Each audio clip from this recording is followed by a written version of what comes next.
The Artan Legacy, Soulmates, Chapter 6, Scene 7.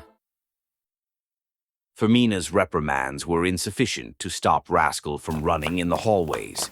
Undeterred, the youngest sister kept urging us to partake in her race. I understood her enthusiasm, but if we were heading to an exhibition of my first work, it would pay to have some decorum upon arrival. The model most of all, since I had put an effort to make her seem distinguished. At least her shoes were a matching pair this time around. As advertised, a small crowd had gathered to observe a relatively small portrait recently framed and placed on the east wall on our way to the dining room, an area typically frequented. Princess's perfectly capable eyes could discern a metallic plaque under the picture from a distance, which would most likely inform of the artist's name and when it was painted. We were not noticed at first, as the dozen or so individuals from all walks of life were otherwise preoccupied with their own discussions or watching the canvas itself. It was a new addition to the master of the house's collection, if nothing else. I told you not to run inside the manor, Riatna. Fermina scolded when she caught up to her little sister. And you have not heard the last of me regarding your poor behavior in front of a royal princess.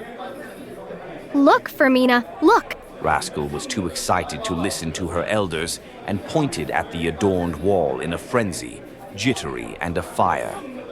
We do not point. Fermina corrected again, seizing Rascal's arm and forcing it down. We use words to describe the direction. Fermina then turned to see the completed work, and her amazement was evident, raising a sentiment of pride and accomplishment in me. You were not lying or joking, were you? You were telling me the truth when you showed me this before. She recalled from last night. It was not Lord Revere. It was... She turned to Princess. It was truly yours. She congratulated us with a smile and clasped our hand with her characteristic tenderness. I don't know what to say, Ophelia. I apologize for my skepticism. Don't look at her. Look at the picture. Look how pretty I look. With the outrageous fuss Rascal was raising, it was inevitable that we became the center of attention, although not the positive kind. That all changed immediately after a single soul noticed that the lovely lady in the picture and the wild child raising her voice near it were one and the same. You are Lady Riatna de Irshar. You were the model for this piece.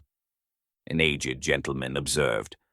Rascal nodded effusively with her singular charm, and a tidal wave of 12 curious admirers surrounded Princess.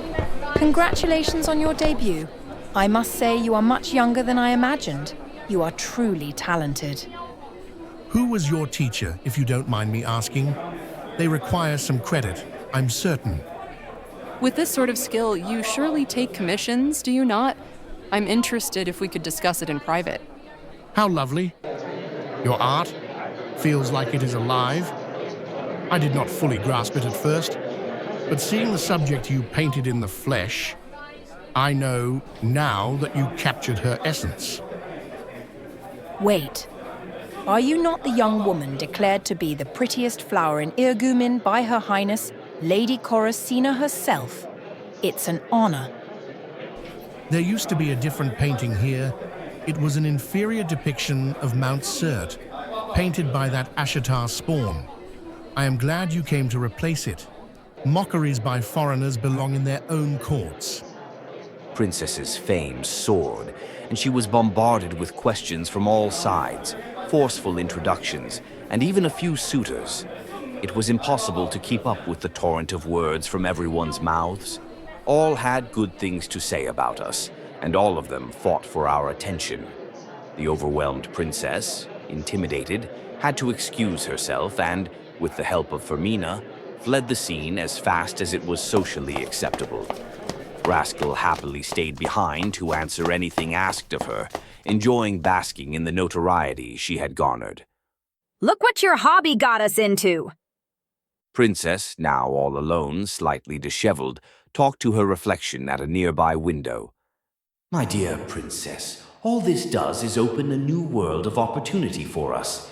Forget about polishing mirrors behind necklaces and earrings. I have a better idea of how to spend our time.